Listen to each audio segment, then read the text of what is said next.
आजिकल तो गप पढ़ा को कहारी पाखे समय ना तेणु भाविली सबुदिन गोटे गोटे गप छाड़ा गपर जड़े सुल्तान थे जी दानी हिसाब से खंडमंडल प्रसिद्ध थे पाखक जे के गले भी से किसी ना किसी देउथिले। से जड़े महान दानी बोली अनेक प्रशस्ति शुणी दिने जड़े फकीर पाखक आसिले। सुल्तान पचारे आपण कौन चाहती कहतु मागिबा मात्रे के देवी। फकीर कहले जहाँ तुम्हें सबुठारु अधिक मूल्यवान बोली भावुच ताहा दियो। सुल्तान तांको आंगुठी पिंधि मुदी बाहर करी देदेले और फकीर ताहा नहीं बाहरी गले। परदिन मध्य फकीर आसिले और से ही समान कथा कही दान चाहिए। सुल्तान मध्य एक अत्यंत मूल्यवान द्रव्य दान भाव देले।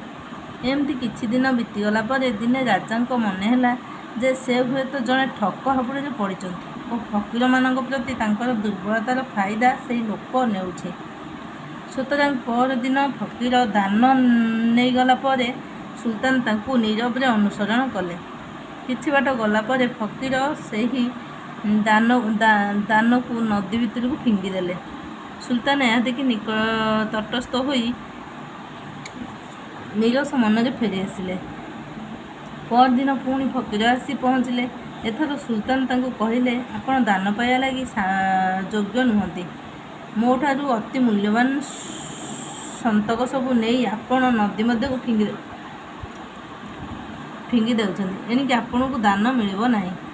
फकीर कहले मु प्रथम जानिली जे तुमे दानी पदवाच्य नुहे कारण दान कला पर भी से द्रव्य प्रति तुमार मोह तुटू ना। प्रथमे तुम्हें निजक दान देवार योग्य कर। यह कही फकीर सेठार चलीगले।